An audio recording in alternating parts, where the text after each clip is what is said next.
You face battles every day: workplace, conflicts, competitive situations, personal challenges, yet you keep losing fights you should be winning. Every confrontation leaves you drained and defeated, watching others who seem less capable somehow emerge victorious while you wonder why your best efforts always fall short. I am Sun Tzu, the ancient strategist who discovered that victory belongs not to the strongest or most aggressive, but to those who understand the fundamental principles of winning before the battle even begins. What I learned about becoming undefeatable will transform you into the kind of person who wins every battle that truly matters. Using strategies that have guided victorious leaders for over 2,500 years, the same principles that determined the fate of kingdoms can determine your success in any conflict you face today. But first, like this video, subscribe for more battle-tested wisdom, and comment below where you're watching from. I want to know which corner of the world is ready to become undefeatable. My journey to understanding victory began in the chaos of ancient China, during what history calls the Spring and Autumn period. I was born into a world where kingdoms rose and fell like waves upon the shore, where brilliant generals led armies to glorious defeat, and where the strongest warriors often died forgotten, while weaker men claimed their victories. In my youth, I witnessed battle after battle, lost not through lack of courage or strength, but through fundamental misunderstandings about the nature of conflict itself. I watched proud generals charge into obvious traps because their honor demanded it. I saw armies with superior numbers defeated by smaller forces that understood positioning. I observed rulers make emotional decisions that destroyed kingdoms their ancestors had built over centuries. The moment of my awakening came during the siege of a city whose name has been lost to time. I was serving as an advisor to a general whose army outnumbered the defenders 3-1.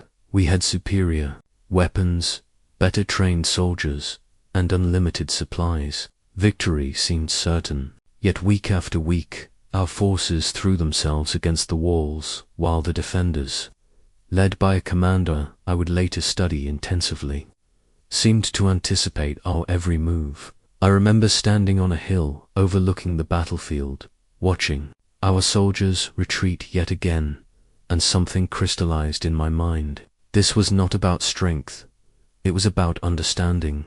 The enemy commander was not winning through superior force, but through superior knowledge. He knew us better than we knew ourselves. He understood our general's pride, our army's capabilities, our supply limitations. He was fighting a different war than we were. That night, I took a piece of jade green as the hills of my homeland, and began carving what would become the first principle of strategic thinking. If you know the enemy and know yourself, you need not fear the result of 100 battles. But I was just beginning to understand what knowing truly meant. Over the following months, I transformed from a casual observer of warfare into a devoted student of victory itself. I began to see that every human conflict, whether between armies or individuals, followed certain immutable patterns. Victory was not random, it was the result of applying specific principles that existed whether people understood them or not. I realized that most people approach their daily battles, the conflicts at work, the competition for opportunities, the struggles for recognition, the same way those doomed generals approached warfare. They rely on effort instead of strategy, emotion instead of calculation, hope instead of preparation. They work harder rather than thinking smarter. The jade tablet I carved that night still sits in my memory, its surface smooth from countless hours of contemplation. On it, I etched not just words, but the beginning of a philosophy that would guide emperors and merchants, generals and scholars, for millennia to come. What I discovered in those early days of study was that becoming undefeatable is not about becoming stronger or more aggressive. It is about becoming more thoughtful, more prepared, more strategic in your approach to every conflict you face. The battles you fight today in boardrooms and offices follow the same fundamental rules that governed ancient battlefields. The principles I learned watching kingdoms rise and fall can teach you to rise above your current circumstances and claim the victories that have been eluding you. The greatest victory of my early career came from a weapon that never launched a single stone. I had been tasked with capturing a fortress city that controlled a vital mountain pass. Previous generals had spent months battering its walls, losing thousands of men while the defenders grew stronger behind their fortifications. When I arrived with my army, I did something that puzzled both my officers and the enemy. I ordered the construction of the largest siege engine anyone had ever seen. For weeks, my soldiers worked openly, building a catapult so massive it could be seen from miles away. The defenders watched nervously as this mechanical monster took shape outside their gates. But here was my secret. I never intended to use it. Instead, I had my spies spread carefully crafted rumors about this weapon's devastating power. I arranged for captured soldiers to escape and tell tales of other cities that had surrendered rather than face this particular engine of war. I made sure the defenders knew that I had unlimited time and unlimited resources, while they had finite supplies behind their walls. Most importantly, I studied their commander. Through my intelligence network, I learned he was a cautious man who valued his soldiers' lives above personal glory. He was someone who understood mathematics, that trading his entire garrison for a symbolic defense made no strategic sense. After 6 weeks of psychological pressure, the city surrendered without a single arrow being fired. This taught me the most profound lesson of strategic thinking. The supreme excellence consists in breaking the enemy's resistance without fighting. When you can achieve your objective without direct confrontation, you preserve your resources, maintain your strength, and often gain more than violence could ever provide in your modern battles. This principle transforms everything.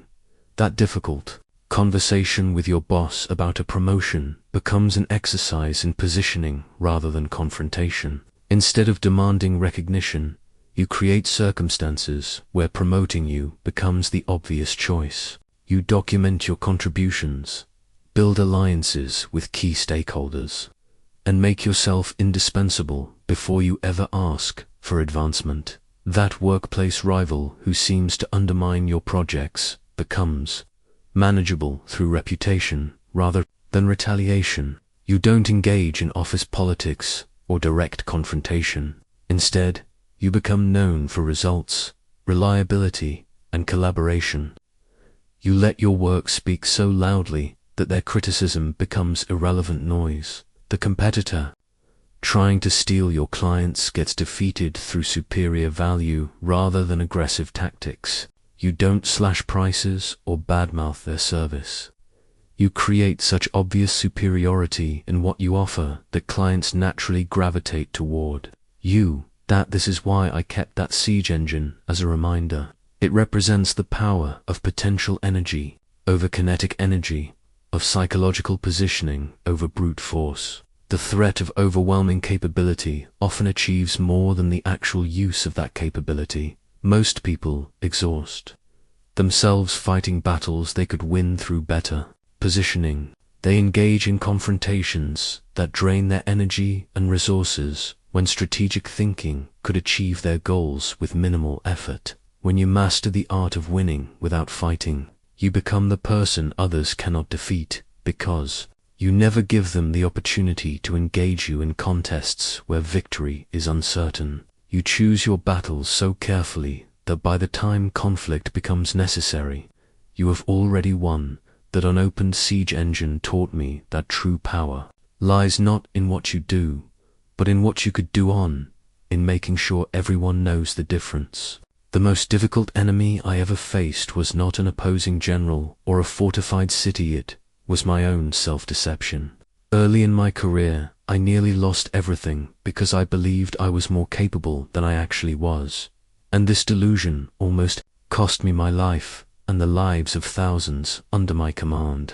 I had achieved several minor victories, and begun to think myself invincible. When faced with a particularly challenging campaign, I ignored the advice of my more experienced officers and pursued a strategy that played to what I imagined were my strengths rather than what they actually were. I believed I was a master of rapid movement when I was actually still learning. I thought I understood enemy psychology when I barely understood my own.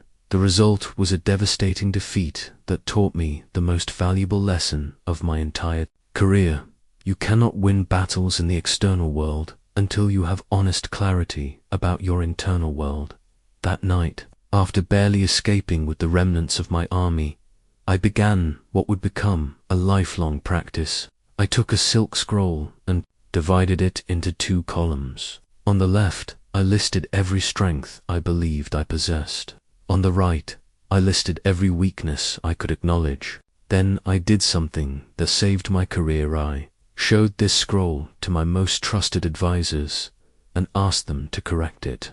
The corrections were humbling. Strengths I had claimed were revealed as mediocre abilities.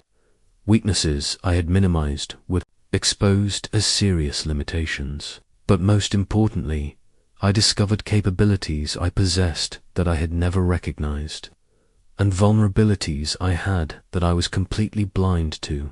This scroll became my most treasured possession, updated constantly. As I learned more about my true capabilities and limitations, I realized that self-knowledge is not about self-criticism or false modesty. It is about operational clarity. You need to know exactly what weapons you have in your arsenal and exactly what battles you are equipped to fight. In your modern challenges, this principle is revolutionary.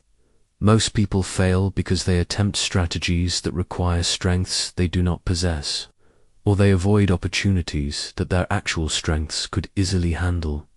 You might be trying to advance your career through networking when your real strength is deep technical expertise. You might be avoiding leadership roles because you think you lack charisma when your actual strength is thoughtful analysis that people desperately need. You might be forcing yourself into sales roles when your strength lies in strategic planning. Behind the scenes, I learned to conduct brutally honest assessments of my capabilities before every major decision. Can I actually execute this strategy with my current resources? Do I have the skills this situation requires? Am I operating from strength or trying to compensate for weakness? This self-knowledge allowed me to choose battles I could win and avoid conflicts that would expose my limitations. When I had to engage my weaknesses, I knew to bring allies whose strengths complemented my gaps. The scroll taught me that confidence without self-knowledge is arrogance, while self-knowledge without confidence is paralysis. True strategic thinking requires both. Clear understanding of your real capabilities, combined with absolute certainty that those capabilities, properly applied, are sufficient for victory. Before you can defeat any external enemy, you must achieve complete honesty about your internal resources. This is not about becoming perfect.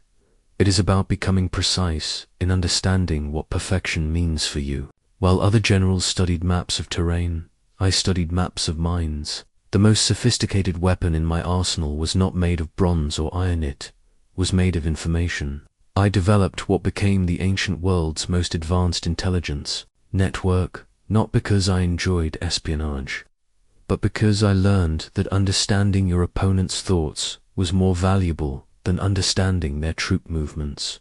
My breakthrough came during a campaign where I faced a general renowned for his unpredictability. Previous commanders had been defeated because they could never anticipate his moves. I realized that what appeared to be unpredictability was actually a very specific pattern.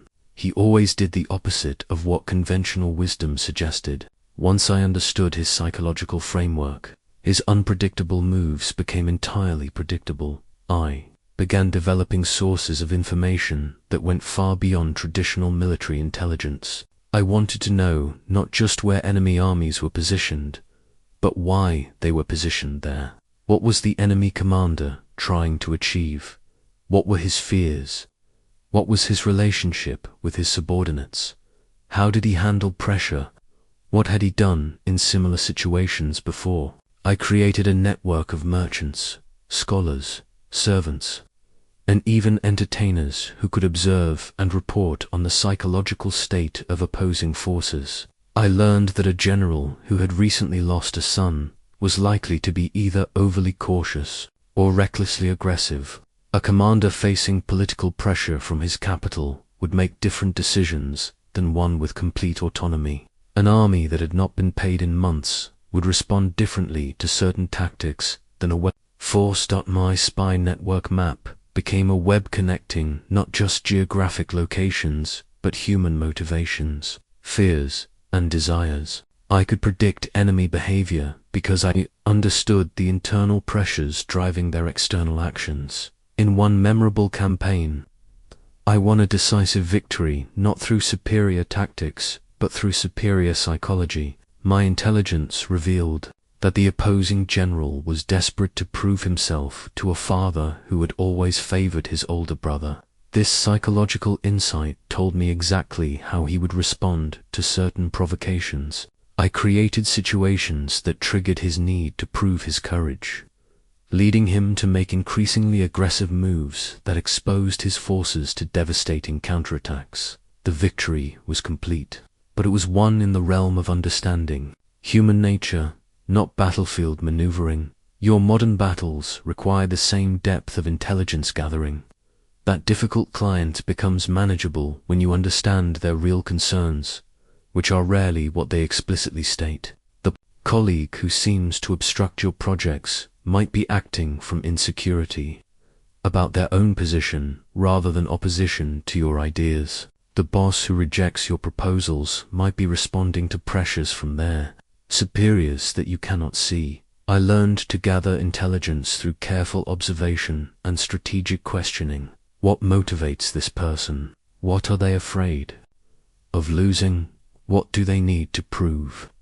How do they handle stress?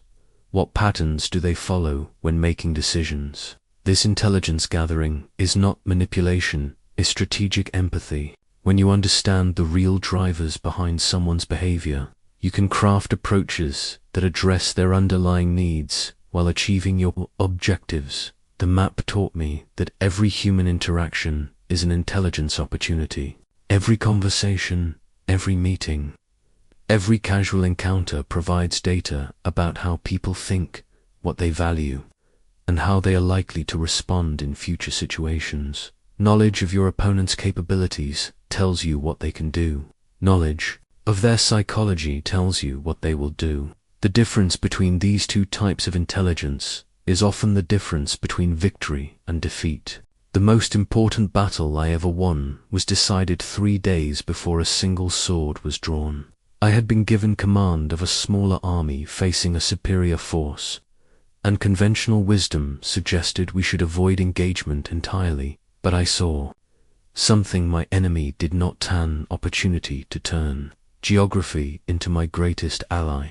The opposing general was advancing through a valley that appeared to offer the fastest route to his objective. What he failed to realize was that this valley was actually a carefully disguised trap. By positioning my forces at specific points along the ridges, I could control not just where the battle would take place, but when, how, and with what outcome. I spent those 3 days moving my army into positions that seemed insignificant individually, but were devastating in combination. When the enemy finally arrived at what he thought would be a simple passage through the valley, he discovered that every advantage he had counted on superior numbers, better equipment, more experienced officers had been neutralized by positioning. His larger army became a liability because they could not deploy effectively in the narrow terrain. His cavalry, which should have dominated the battle, was useless on the steep slopes I had forced him to fight on. His experienced officers found their traditional tactics impossible to execute in the environment I had chosen for them. I won that battle before it began, not through superior force, but through superior positioning. This taught me that position determines possibility. Where you are shapes what you can do. who you can influence, and what resources you can access.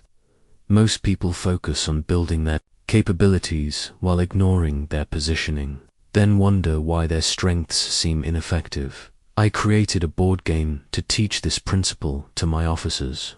The game had different types of terrain: mountains, rivers, forests, plains, each offering different advantages and limitations. Players learned that the same army could be invincible in one position and helpless in another. The goal was not to have the strongest pieces, but to position your pieces where their strengths mattered most. In your professional life, positioning works exactly the same way. The person who gets promoted is rarely the one with the most talent. It is the one who has positioned themselves where their talents are most visible and valuable to decision makers. The entrepreneur who succeeds is not necessarily the one with the best product, but the one who has positioned their offering where it solves the most urgent problems for the most influential customers. I learned to think in terms of 5 types of terrain in any competitive situation. Accessible ground, where everyone competes. Directly avoid this unless you have overwhelming advantage. Entangling ground, where movement is difficult, perfect for defense, but dangerous for offense.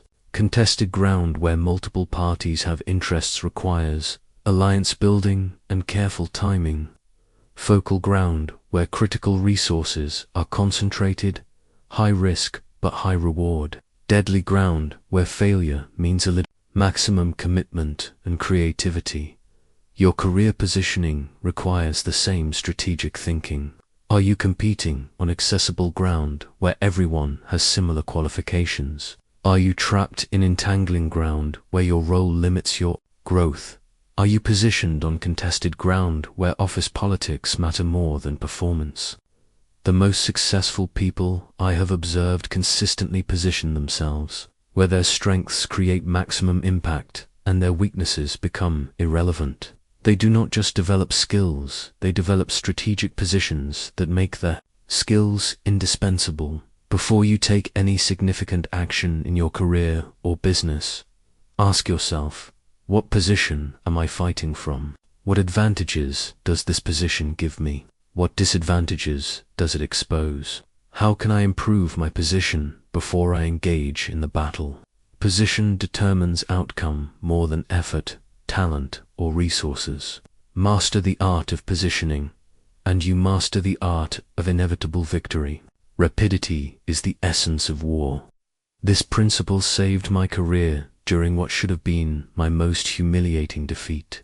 I had been outmaneuvered by a brilliant enemy commander who had cut off my supply lines and trapped my army in hostile territory. My officers advised retreat, but retreat would have meant disgrace and the loss of everything I had worked to build. Instead, I chose speed. In a single night, I moved my entire army 60 miles through terrain everyone considered impassable. While my enemy prepared for a siege that would slowly starve us into surrender, we struck at dawn against his completely undefended supply depot. By the time he realized what had happened, I had captured enough resources to sustain my army for Monson had positioned myself to threaten his own supply lines. The campaign that should have ended my career became the foundation of my reputation for the impossible. That night taught me that timing transforms everything. The same action that would be suicidal at one moment becomes brilliant strategy at another. Speed does not just mean moving fast.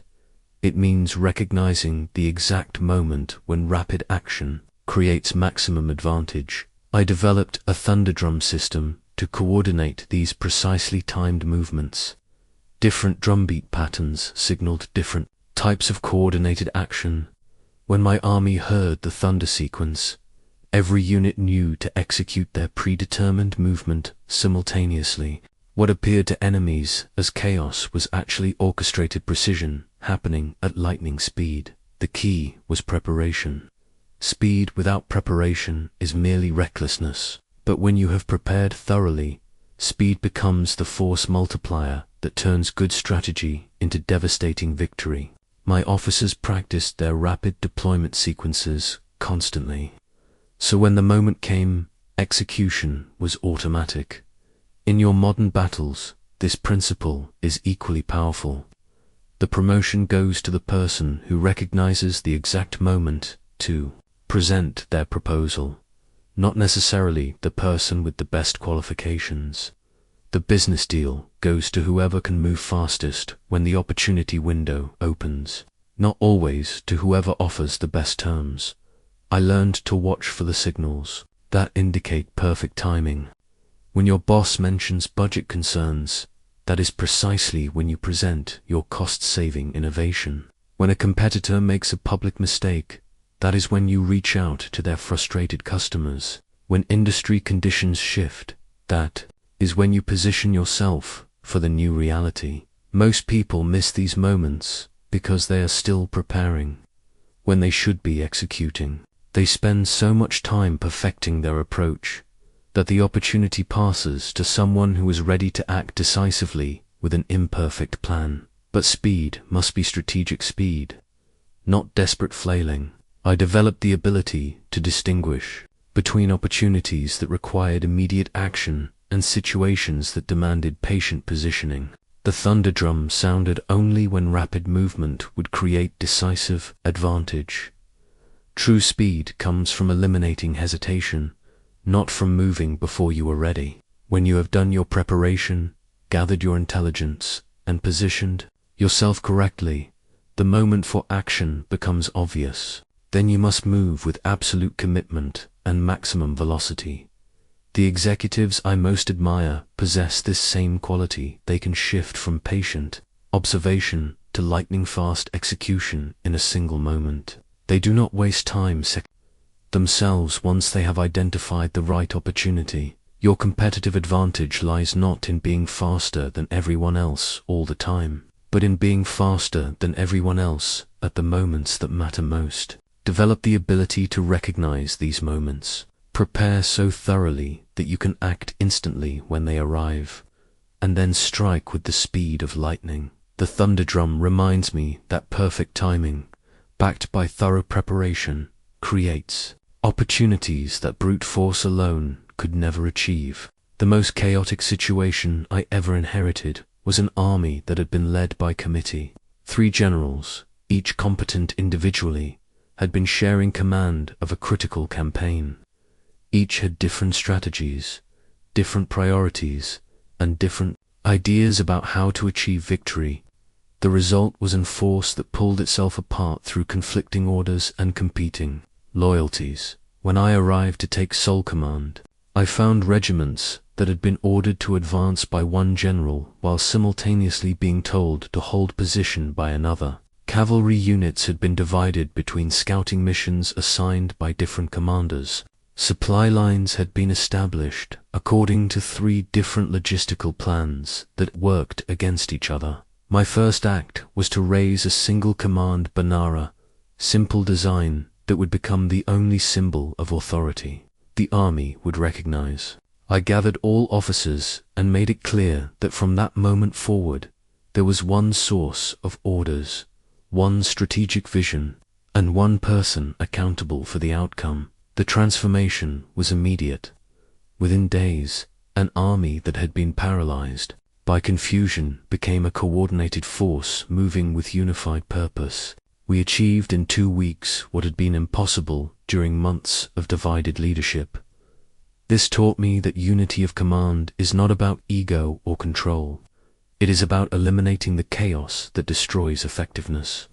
When people receive conflicting directions, they become paralyzed, or they choose which authority to follow based on personal preference rather than strategic necessity.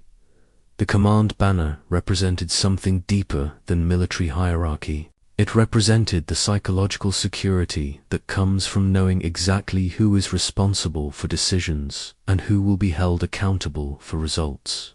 Soldiers could focus on execution instead of wondering which orders to follow.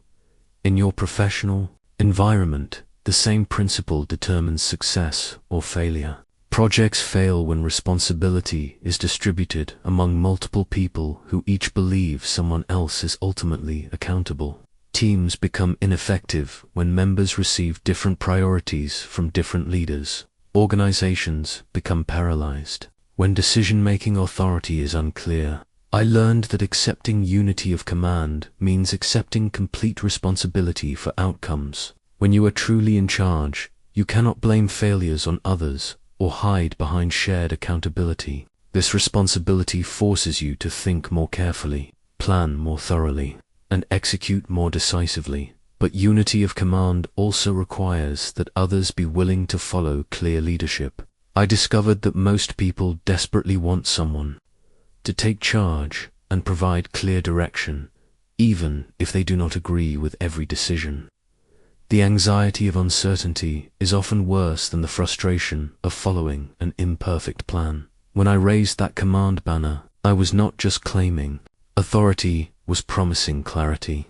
Every person under my command would know exactly what was expected of them, exactly how their role contributed to the larger objective, and exactly who they could look to for guidance when situations became complicated. The most effective leaders I have observed understand this bargain.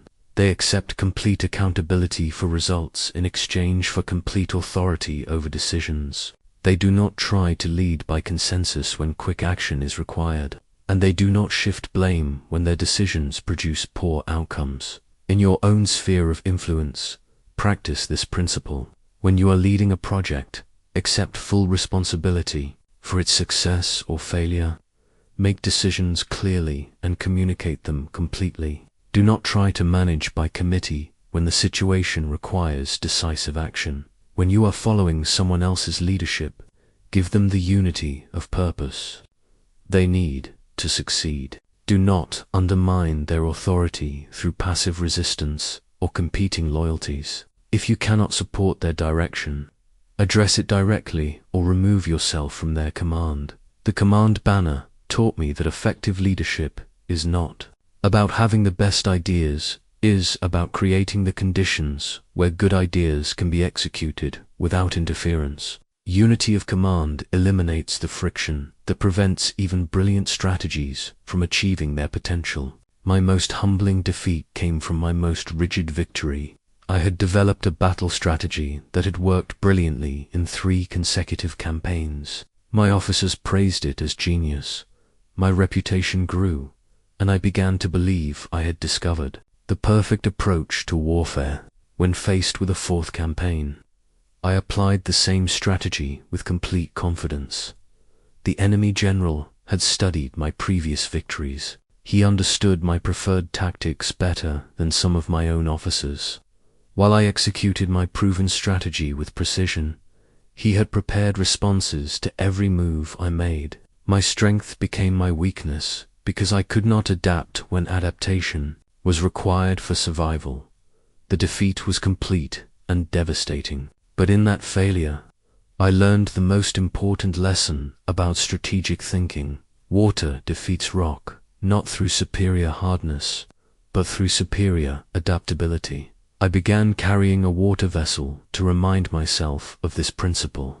Water has no fixed shape, yet it can carve through mountains. It flows around obstacles instead of confronting them directly. It finds the path of least resistance while maintaining its essential nature.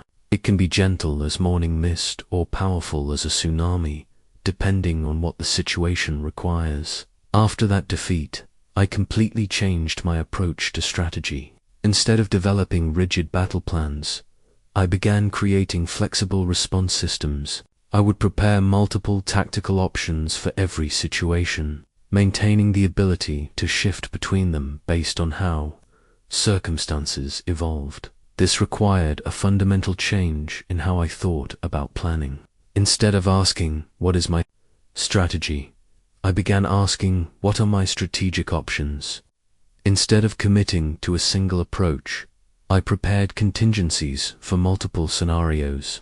Instead of hoping my plan would work, I created systems that could adapt when it did not. I trained my officers to think the same way. We practiced rapid transitions between different tactical formations. We developed communication systems that could coordinate changes in strategy during the confusion of battle. We learned to maintain our core objectives while remaining completely flexible about the methods for achieving them. This flexibility became my greatest competitive advantage. Enemies who prepared to counter my previous tactics found themselves facing completely different approaches. By the time they adapted to my new strategy, I had already shifted to another one. In your modern competitive environment, this adaptability is equally crucial. The career strategy that worked 5 years ago may be completely ineffective today. The business model that made you successful in one market may fail catastrophically in another. The leadership style that motivated your previous team may alienate your current one. I learned to distinguish between principles that should never change and tactics that must constantly evolve. My commitment to victory never wavered, but my methods for achieving victory adapted continuously based on new information and changing circumstances. The most successful people, I observe, possess this same water-like quality. They maintain clear objectives while remaining completely flexible about how to achieve them. They can pivot quickly when their original approach encounters obstacles. They view changing conditions as opportunities to gain advantage rather than threats to their plans. This flexibility requires constant learning and continuous adjustment. You must monitor how your environment is changing, gather feedback about what is working and what is not, and maintain the courage to abandon strategies that are no longer effective, even if they brought you success in the past. The water vessel reminds me that rigidity is fragility. The stronger your attachment to a particular method, the more vulnerable you become when that method stops working. But when you can flow around obstacles while maintaining your essential direction, you become nearly impossible to stop. Develop multiple approaches to every important objective. Practice rapid transitions between different strategies. Learn to see obstacles as redirections rather than defeats. Maintain your core values while adapting your methods to whatever circumstances require. Like water, you can achieve the impossible by refusing to be stopped by the merely difficult. All warfare is based on deception. This principle saved an entire kingdom through what became known as the Campaign of Ghosts. I was tasked with defending a critical border province with an army 1/10 the size of the approaching invasion force. Conventional wisdom suggested immediate retreat, but retreat would have meant abandoning hundreds of thousands of civilians to slaughter. Instead, I created an army that existed only in the enemy's imagination. For weeks before the invasion, I had my small force march back and forth across the borderlands, always staying just visible enough to be detected by enemy scouts. I used smoke signals, drum communications, and horn calls to create the impression of massive troop movements. I built hundreds of false camps, complete with cooking fires and sentries made from straw and old armor. Most importantly, I created a carefully orchestrated deception about my own capabilities and intentions. Through captured prisoners I allowed to escape, I spread the story that I was planning a massive surprise attack.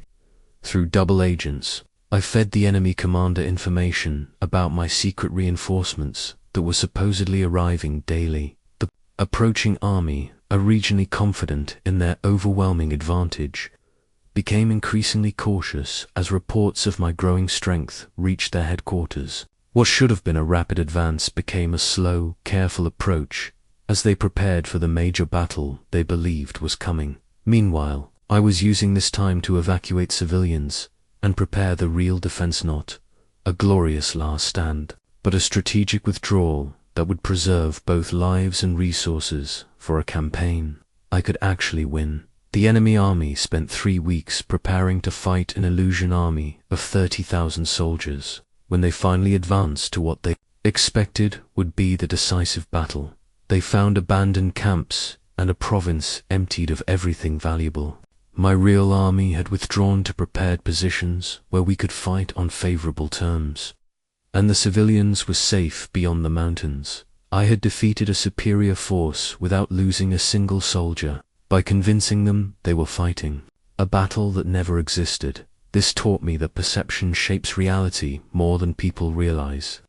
What your opponents believe about your capabilities often matters more than your actual capabilities. What they think you are planning often influences their actions more than what you are actually doing. The illusion army represented the power of strategic misdirection. By controlling what information reached the enemy, I could influence their decision-making process. They made tactical choices based on false assumptions about my strength and intentions, which gave me advantages I could never have achieved through direct confrontation. In your professional life, this principle applies constantly, though in more ethical ways. The colleague who sees you as a threat may become an ally if they perceive you as focused on different objectives than theirs. The client who views your proposal as expensive may see it as valuable if you help them understand the costs of not acting. Strategic misdirection in business means managing perceptions through selective emphasis rather than outright deception. When negotiating a deal, you emphasize the benefits that matter most to the other party, while downplaying aspects they care less about. When competing for opportunities, you highlight your unique strengths while allowing competitors to focus on areas where you are not actually competing. I learned to think carefully about what messages I was sending through my actions and communications. Every choice you make tells a story about your priorities, capabilities, and intentions. By being deliberate about this storytelling, you can influence how others respond to you. The most successful people understand that they are constantly managing perceptions, whether they realize it or not. The executive who wants to be seen as strategic makes sure their contributions are visible at the right level.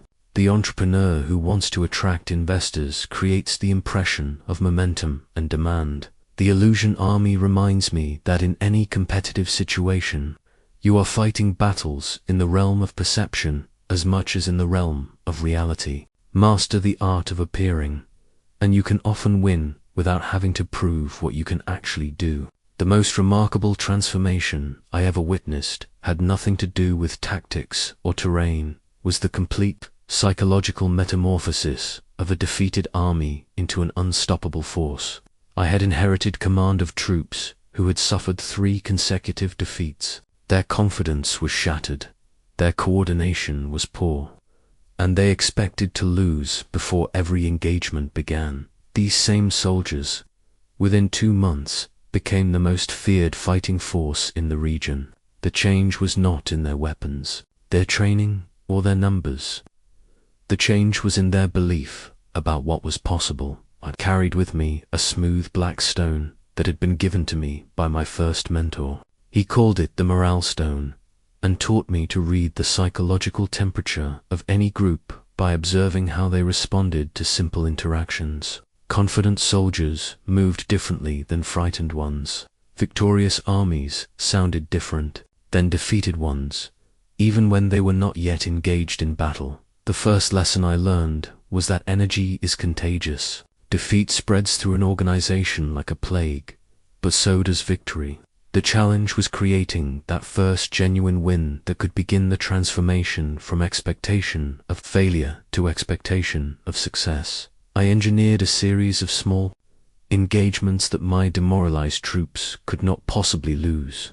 These were not significant military objectives, but they were psychological victories that began to rebuild the army's confidence in its own capabilities. Each small success created energy for slightly larger challenges. More importantly, I changed how the army talked about itself. Instead of focusing on past defeats, we analyzed what had been learned from those experiences. Instead of discussing what we lacked, we concentrated on advantages we could create. Instead of preparing for likely failure, we planned for inevitable victory. The morale stone taught me to watch for the subtle signs that indicate when momentum is shifting. Soldiers who had been silent began sharing ideas. Units that had been avoiding challenges started volunteering for difficult assignments. Officers who had been defensive about their capabilities began proposing aggressive strategies. But the most profound change was in how they responded to setbacks. Previously, Any difficulty had been seen as confirmation of their inadequacy. After the psychological transformation, obstacles became puzzles to solve rather than evidence of doom. They had developed what I call the winner's mindset, the unshakable belief that every problem has a solution and every challenge contains an opportunity. This momentum became self-reinforcing. As the army achieved small victories, their confidence grew, which enabled them to attempt larger objectives, which created bigger victories, which attracted better recruits and resources, which made even greater successes possible in your professional environment. The same psychological principles determine your trajectory. People who expect good things to happen position themselves differently than people who expect disappointment. They take calculated risks that others avoid. They persist through temporary setbacks that stop others permanently. They communicate confidence that makes others want to support their efforts. I learned to deliberately engineer small wins that could create psychological momentum. If you are trying to advance your career, begin with objectives you can definitely achieve.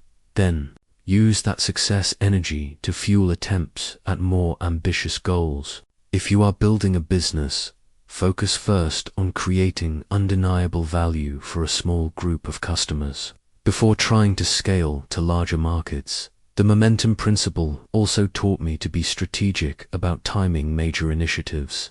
There are periods when your personal or professional energy is high and periods when it is low. Launch important projects when you have maximum psychological momentum, not when you are trying to recover from recent disappointments. Most people underestimate how much their own energy level affects their results. When you feel powerful and optimistic, you attempt things you would never consider. When you feel weak and pessimistic, you communicate differently, you take different risks, and you persist through different levels of resistance. The morale stone reminds me that victory begins as a psychological state before it becomes a practical reality. Build unstoppable momentum by engineering early wins, maintaining optimistic energy, and surrounding yourself with people who reinforce your belief in what is possible. I once won an entire war without fighting a single battle, using nothing more powerful than information strategically deployed. The campaign began when I was asked to resolve a territorial dispute between two rival kingdoms without military intervention. Diplomacy had failed, armies were mobilizing, and thousands would die unless someone found another solution. Instead of preparing for war, I prepared an intelligence operation. I carried 5 coins made from different metals, each representing a different type of intelligence source I had learned to cultivate. The gold coin represented local spies, people who lived within enemy territory and could provide ongoing information about daily activities and morale. The silver coin stood for inside spies, individuals with access to leadership decisions and strategic planning. The bronze coin symbolized converted spies and MA agents I had turned to work for me instead.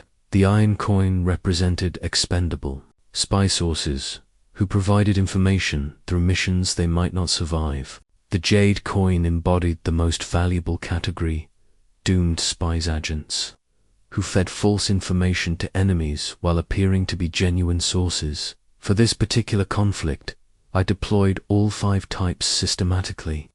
My local spies revealed that one kingdom's army was suffering from a disease outbreak that leadership was desperately trying to hide.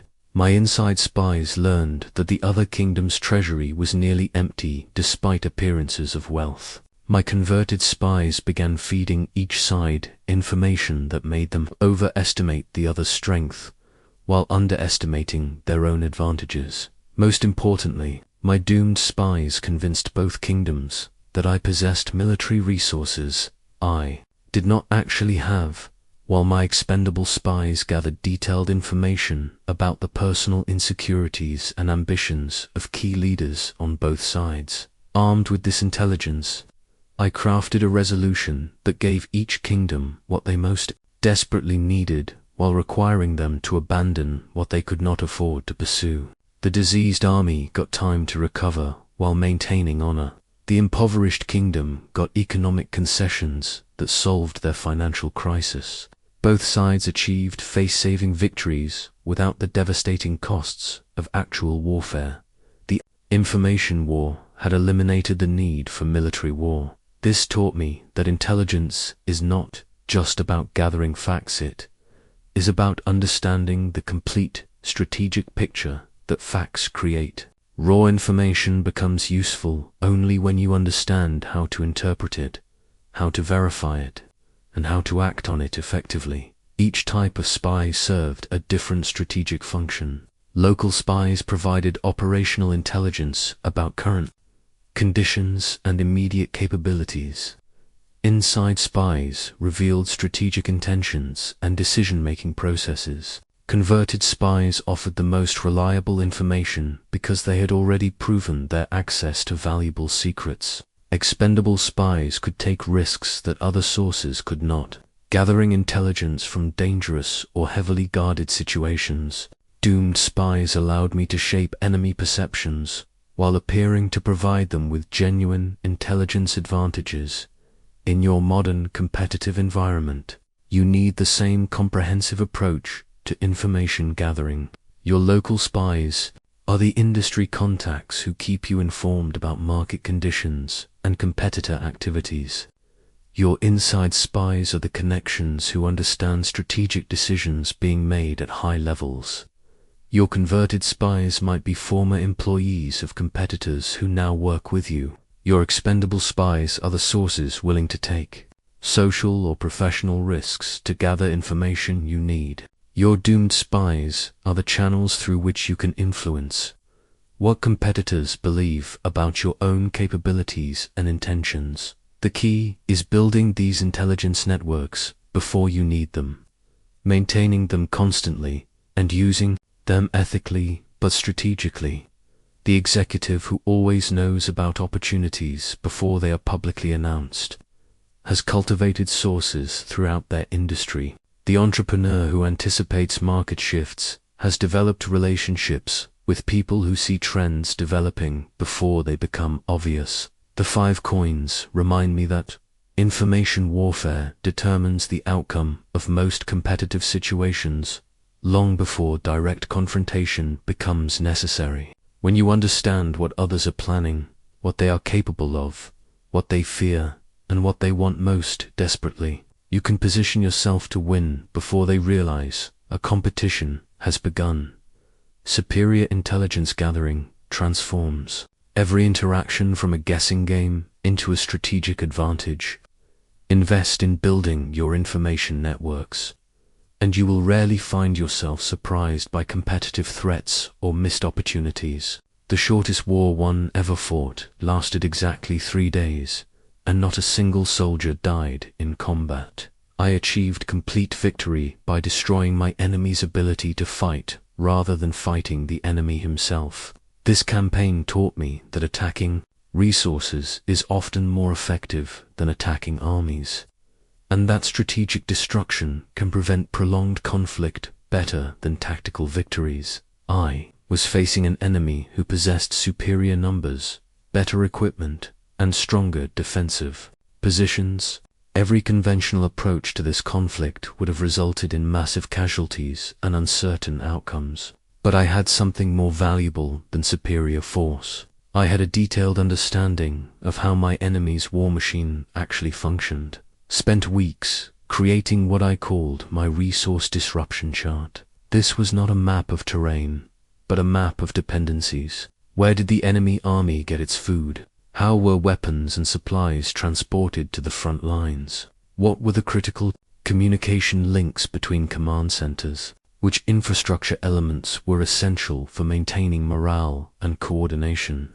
The chart revealed that this seemingly powerful army was actually quite fragile. Their strength depended on a complex supply system that had several critical vulnerabilities. Most importantly, I discovered that 3 key bridges controlled access to all their major supply routes. If those bridges became impassable, the entire army would be cut off from the resources they needed to continue fighting. On the first night, My small force simultaneously destroyed all 3 bridges. On the second day, we systematically eliminated the communication towers that allowed coordination between distant units. On the third morning, we captured the central supply depot that contained reserve food and weapons for the entire campaign. By noon of the third day, the enemy commander requested a meeting to discuss terms of surrender. His army had not been defeated, had simply become incapable of functioning as an army. Without supplies, without communications, and without the ability to coordinate movements, even the most motivated soldiers became ineffective. I had won the war by making it impossible for my enemy to continue fighting, rather than by proving I could fight better than he could. This resource-focused approach taught me to think systematically about what makes any opponent powerful and what makes them vulnerable. Every person, every organization, every competitive threat depends on certain resources to maintain their effectiveness. Understanding these dependencies gives you strategic options that direct confrontation does not provide. The resource disruption chart became a tool I used in every subsequent conflict. Before engaging any enemy, I would map their critical dependencies. What relationships did they need to maintain their position? What sources of information kept them competitive? What financial resources supported their operations? What reputation elements made others willing to support them? In your modern competitive environment, this same strategic thinking applies powerfully. The colleague who seems to have unshakable influence may depend entirely on their relationship with one key executive. The competitor who dominates your market may rely on a single critical supplier or distribution channel. The business rival who appears unstoppable may be vulnerable through their dependence on a few major clients. Understanding these resource dependencies allows you to compete more intelligently. Instead of trying to match their strengths directly, you can focus on building advantages in areas where they cannot easily respond. Instead of engaging in expensive head-to-head competition, you can position yourself to benefit when their critical dependencies become disrupted. I learned to distinguish between attacking resources and destroying them unnecessarily. The goal is not to cause damage for its own sake, but to eliminate your opponent's ability to compete effectively against you. Sometimes this means disrupting their access to critical resources. Sometimes it means making yourself the better alternative to those same resources. The most sophisticated version of this strategy involves making your success beneficial to the resources your competitors depend on. If you can offer better opportunities to their key employees, superior terms to their critical suppliers, or more attractive partnerships to their important allies, you can grow stronger while they grow weaker. The resource disruption chart reminds me that sustainable competitive advantage comes from controlling access to critical resources rather than from being marginally better at direct competition. Identify what your opponents need to maintain their power, then position yourself to influence their access to those necessities. Victory through resource strategy is often more decisive and more permanent than victory through direct confrontation. My greatest enemy was never an opposing general or a rival kingdom, was my own anger. Early in my career, I nearly destroyed everything I had built because I allowed emotion to override strategic thinking. The lesson that followed became the foundation of my entire philosophy. The general who loses his temper loses everything. Tai was commanding a campaign that should have been straightforward when an enemy commander began using tactics I considered dishonorable. He targeted civilians, broke treaties, and employed deceptions that violated what I believed were the rules of civilized warfare. My rage grew with each report of his actions, and I began making decisions based on my desire for revenge rather than strategic necessity. The results were catastrophic. I led my army into obvious traps because my anger made me reckless. I rejected diplomatic solutions because my pride demanded military victory. I wasted resources on symbolic gestures that accomplished nothing except satisfying my emotional need. For retaliation, the campaign that should have established my reputation instead nearly ended my career. Worse, my emotional reactions cost the lives of soldiers who deserved better leadership. That failure forced me to confront the most difficult aspect of strategic thinking, mastering my own emotional responses under extreme pressure. I realized that every external enemy was amplified by the internal enemy of uncontrolled emotion. I began carrying a small bronze mirror, polished to perfect smoothness. Each morning, before making any important decision, I would look into this mirror and ask myself a simple question. Are you making this choice from clarity or from emotion? The mirror forced me to see my own face, to notice the signs of anger, fear, or pride that might be distorting my judgment. The practice transformed my decision-making process. I learned to recognize the physical sensations that indicated emotional interference, the tension in my shoulders when pride was influencing my choices, the quickened breathing when fear was making me hesitant, the clenched jaw when anger was making me reckless. Most importantly, I developed techniques for creating emotional space between stimulus and response. When faced with provocative enemy actions, instead of reacting immediately, I would retreat to my tent, consult the mirror, and ask, what response serves my strategic objectives rather than my emotional needs? This emotional discipline became my greatest competitive advantage. While enemy commanders made predictable choices based on their psychological patterns, their pride, their fears, their anger, I made calculated choices based on strategic analysis. They became easy to manipulate because emotion made them reactive and predictable. The calm mind mirror taught me that emotional control is not about suppressing feelings, it's about preventing feelings from controlling decisions. I could acknowledge anger without being driven by it. I could feel fear without being paralyzed by it. I could experience pride without being blinded by it. In your modern battles, this inner mastery is equally crucial. The colleague who can trigger your anger has power over your professional choices. The client who can make you desperate for approval will negotiate better terms than they deserve. The competitor who can provoke your insecurities will cause you to make strategic mistakes that benefit them more than any direct attack could. I learned to study my own emotional patterns the same way I studied enemy behavior. What situations made me most likely to react rather than respond? Which types of pressure caused me to abandon good judgment? What triggers could opponents use to manipulate my decision-making?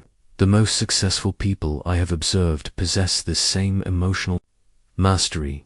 They can remain calm and strategic even when others are attacking their competence, questioning their motives, or threatening their security. They make decisions based on long-term objectives rather than short-term emotional relief. This does not mean becoming emotionless. It means becoming emotionally strategic. Your feelings provide valuable information about situations and people, but they should inform your thinking rather than replace it. The practice I developed was simple but profound. Pause before every significant decision and ask whether you are choosing from wisdom or from emotion.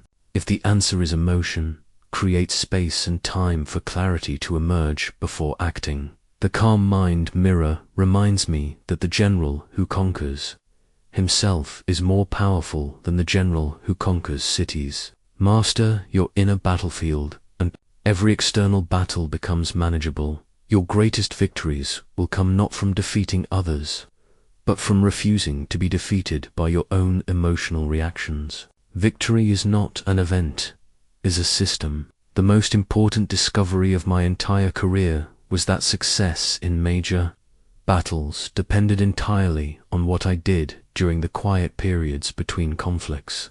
The general who maintained peak readiness during peacetime dominated when warfare resumed. The strategist who practiced decision-making daily made better choices when crises demanded immediate action. I developed what I called my daily victory scroller routine that kept my strategic thinking sharp, regardless of external circumstances. This was not about physical training or weapons practice, though those were important. This was about maintaining the mental discipline and analytical clarity that separated winning generals from losing ones. Each morning began with what I called strategic meditation. I would spend the first hour after waking reviewing 3 questions. What am I trying to achieve? What obstacles currently stand in my way? What opportunities am I positioned to exploit? This daily analysis prevented me from drifting into reactive thinking or losing sight of long-term objectives. The second element was intelligence review. Every day, I examined reports from my information network, looking for patterns that might indicate emerging threats or developing opportunities. I trained myself to notice subtle changes in political alliances, economic conditions, and rival activities before they became obvious to others. This daily intelligence gathering meant I was rarely surprised by major developments. The third practice was scenario planning. I would spend time each day imagining how I would respond to various potential challenges. What would I do if my primary supply line was cut? How would I react if my most trusted advisor betrayed me? What steps would I take if a superior force attacked my weakest position? This mental rehearsal meant that when crises actually occurred, I had already considered my options and could act decisively while others were still figuring out what was happening. The fourth element was relationship maintenance. I made contact daily with key allies, subordinates, and information sources. These were not emergency communications. They were the routine interactions that maintained the relationships I would depend on during difficult periods. People who heard from me regularly during good times were more likely to support me during challenging times.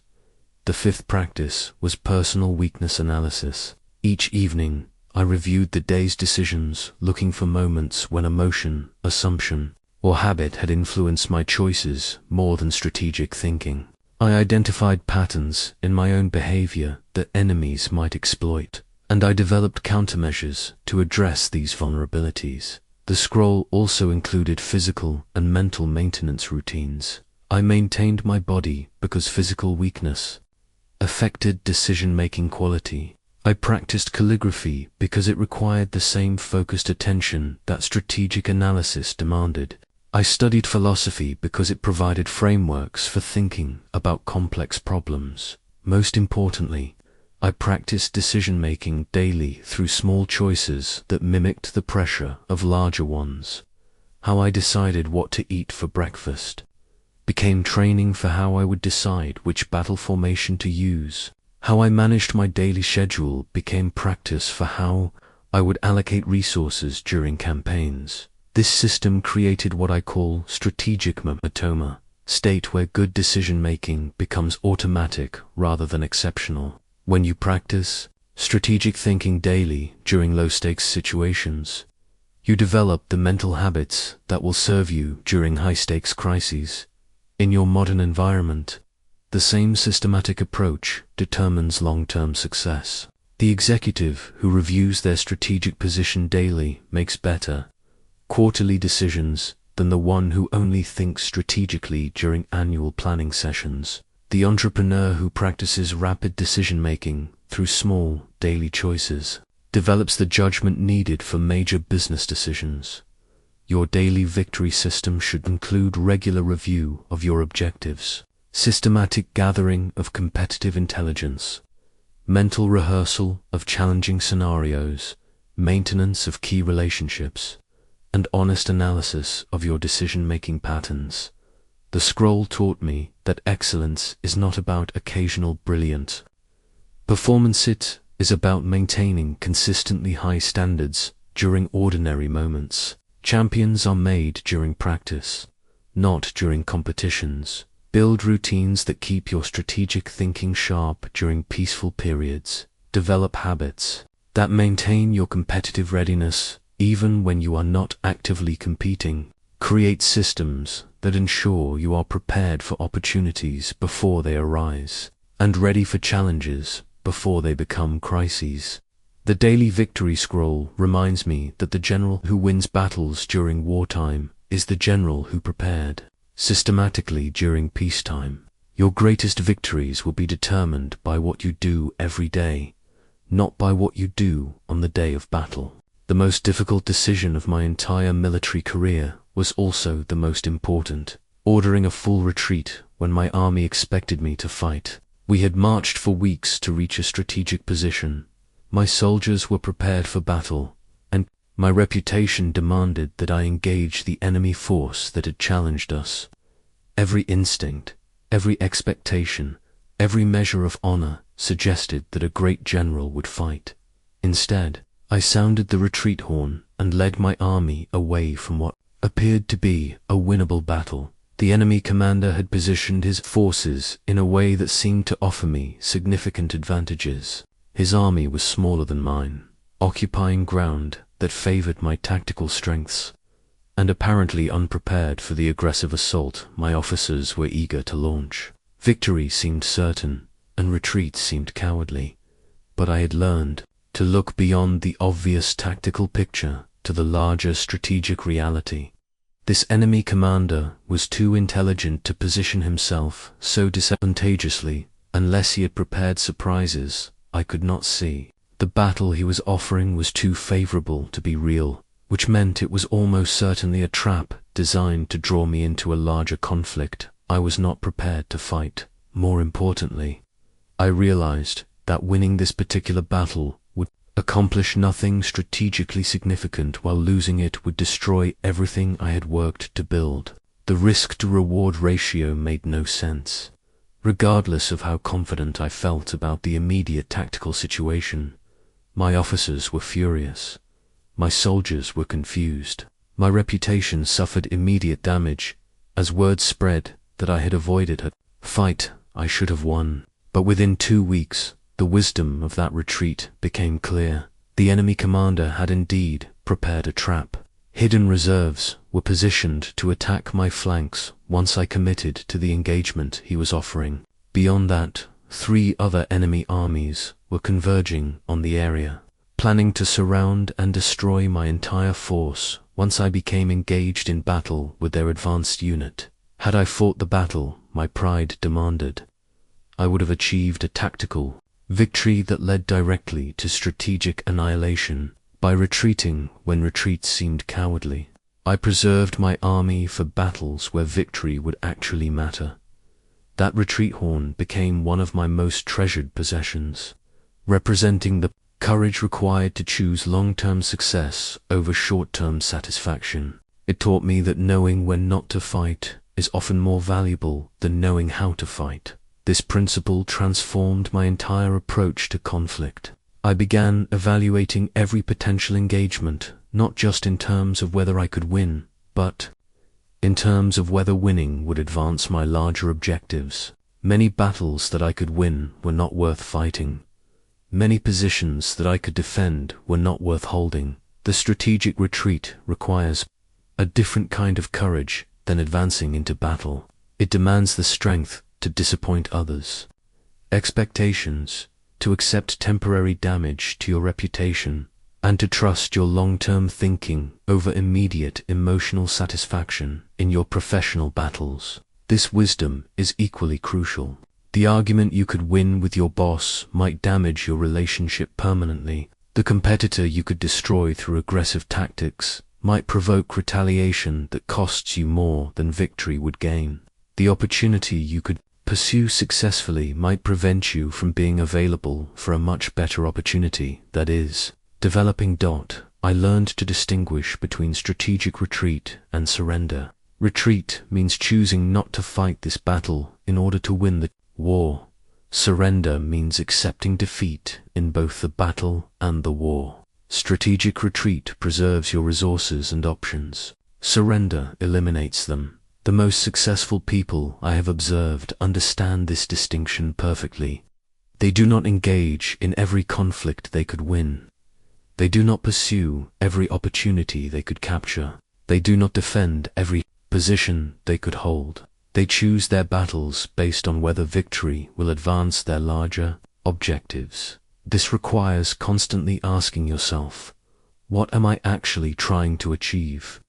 Will winning this particular conflict move me closer to that goal or further from it? What am I risking for what potential gain? What other opportunities might I miss if I commit my resources to this engagement? The retreat horn reminds me that the general who wins the war is often the general who avoided the most battles. Sometimes, the most powerful action you can take is refusing to take action at all. Master the art of strategic retreat, and you will never waste your strength on victories that do not matter. The greatest victory of my life was not a battle I won, but a mind I transformed. Late in my career, I was asked to train a young officer who had shown promise but lacked the strategic thinking that separates competent generals from great ones. What began as a routine mentoring assignment became the most rewarding challenge I had ever undertaken. This officer possessed courage, integrity, and tactical skill, but he approached every problem as if it required a military solution. He thought in terms of force rather than strategy, confrontation rather than positioning, immediate action rather than long-term planning. He was exactly as I had been before. Experience taught me that strength without wisdom is merely organized destruction. I began his education by carving 7 principles into smooth river stones, each representing a fundamental element of strategic thinking that had taken me decades to understand. These teaching stones became the curriculum for what I hoped would be his transformation from a good soldier into a great leader. The first stone bore the principle of self-knowledge. Know your capabilities and limitations with absolute precision. I watched as he struggled to honestly assess his own strengths and weaknesses, just as I had struggled years earlier. The breakthrough came when he stopped trying to be the leader he thought he should be and started becoming the leader his actual abilities could make him. The second stone contained the wisdom of enemy. Understanding. Study your opponents until you understand them better than they understand themselves. I taught him to gather intelligence not just about enemy capabilities, but about enemy psychology, motivations, and patterns of decision-making. He learned that defeating an enemy required comprehending how they thought, not just how they fought. The third stone emphasized strategic positioning. Choose your battles based on where you fight, not just how you fight. This was perhaps the most difficult lesson for someone trained to think tactically. I showed him how the same army could be invincible in one location and helpless in another. How timing and terrain often mattered more than courage and skill. The fourth stone taught flexible adaptation. Maintain your objectives while adapting your methods constantly. I watched him learn to distinguish between principles that should never change and tactics that must evolve continuously based on circumstances. The fifth stone focused on resource, strategy, attack enemy capabilities, not just enemy forces. This lesson expanded his thinking beyond direct confrontation to include disrupting supply lines, breaking communication networks, and undermining the systems that made enemy resistance possible. The sixth stone contained the hardest wisdom: know when not to fight. I taught him that strategic retreat was often more valuable than tactical victory, that some battles were not worth winning, and that preserving resources for important conflicts required avoiding unimportant ones. The seventh stone held the ultimate principle: victory through others multiplies your own power. This lesson transformed his entire understanding of leadership.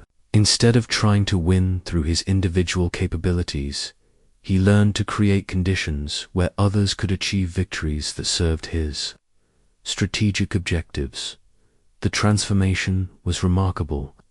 Within 2 years, this officer had developed the strategic thinking that typically required decades of experience. More importantly, he began teaching these principles to his own subordinates. creating a cascade of strategic wisdom that multiplied far beyond what I could have achieved alone. Realized that my greatest legacy would not be the battles I had won, but the strategic thinkers I had developed. Every person I taught to think strategically would teach others, creating an exponential expansion of wisdom that could influence thousands of future leaders. This experience taught me that sharing knowledge increases rather than diminishes your own power. When you elevate others' strategic capabilities, you create a network of allies who understand and can implement sophisticated approaches to complex challenges. In your modern environment, this principle transforms your entire approach to professional development. Instead of hoarding knowledge to maintain competitive advantage, you gain greater advantage by developing others who can extend your influence and amplify your impact. The most successful people I observe consistently invest in developing others' capabilities.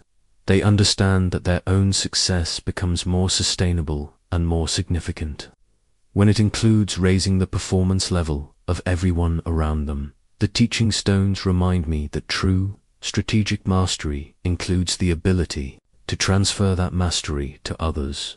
When you can teach someone else to think strategically, you have proven that you understand these principles completely. Your greatest victories will ultimately be measured, not just by what you accomplished, but by what you enabled others to accomplish through the wisdom you shared with them. As I near the end of my time, I reflect on what it truly means to become the person who wins every battle that matters. The flame that burns beside me as I speak these final words has been kept alive for decades, fed carefully, protected from storms, passed from one guardian to another. It represents something that transcends any individual victory or defeat, the eternal spirit of strategic thinking that can guide anyone willing to embrace its principles. I have shared with you the wisdom gained from a lifetime of studying conflict, victory, and the human nature that drives both. But wisdom means nothing unless it transforms into action, and action means nothing unless it serves a purpose worthy of your effort. You face battles every day, just as I did centuries ago. The weapons have changed, the terrain has evolved, but the fundamental principles that determine victory remain constant. Success still belongs to those who understand themselves deeply, study their opponents carefully, position themselves strategically, and act with perfect timing when opportunity presents itself. The eternal flame reminds me that these principles are not bound to any particular era or culture. They worked in ancient China, they worked throughout the centuries that followed, and they will work in whatever future you are building. Human nature does not change. The psychology of competition remains consistent. The strategic thinking that guided emperors can guide anyone willing to learn and apply these timeless truths. Your transformation begins the moment you stop thinking like a victim of circumstances and start thinking like an architect of outcomes. Every challenge you face becomes a strategic problem to solve, rather than a misfortune to endure. Every setback becomes information to analyze, rather than evidence of your inadequacy. Every competitor becomes a puzzle to understand rather than a threat to fear. I challenge you to carry forward the strategic mindset that has guided victorious leaders throughout history. Begin today by applying the principle that serves your current situation most directly. If you lack clarity about your objectives, start with self-knowledge. If you understand yourself but struggle with others, focus on intelligence gathering. If you have good information but poor positioning, work on strategic placement. If you are well positioned but hesitant to act, practice decisive timing. The path of strategic mastery is not about perfection. It is about continuous improvement guided by proven principles. Every day offers opportunities to think more strategically, position yourself more advantageously, and act more decisively. Every interaction becomes practice for more important engagements. Every small victory builds toward larger triumphs. Remember that becoming undefeatable does not mean you will never face setbacks. It means you will never be defeated by setbacks. Strategic thinkers lose individual battles while winning the larger wars. They retreat when retreat serves their purposes, and advance when advancement creates advantage. They adapt to changing circumstances while maintaining their core objectives. The flame also represents the responsibility that comes with strategic knowledge. When you can see patterns that others miss, predict outcomes that others cannot anticipate, and influence results that others believe are determined by luck, you have power that must be used wisely. Use this power to create value, to solve problems, and to elevate others along with yourself. Your legacy will be determined not just by the battles you win, but by how you win them and what you do with your victories. The greatest strategic thinkers in history are remembered not for the enemies they defeated, but for the positive changes they created through their victories. As you move forward into your own battles, carry with you the eternal flame of strategic thinking. Feed it daily through practice and study. Protect it from the storms of emotion and circumstance that will try to extinguish it. Pass it on to others who can benefit from its guidance. The person who wins every battle that matters is not someone who never loses, is someone who learns from every experience, adapts to every challenge, and maintains the strategic perspective that turns obstacles into opportunities. You now possess the same principles that guided the greatest strategic minds in history. The question is not whether these principles worked. 25 centuries of application have proven their effectiveness. The question is whether you will apply them consistently enough to transform your results and ultimately your life. Begin today. Think strategically. Position yourself advantageously. Act decisively when the moment is right. The eternal flame of strategic wisdom now burns within you. Your victory begins now.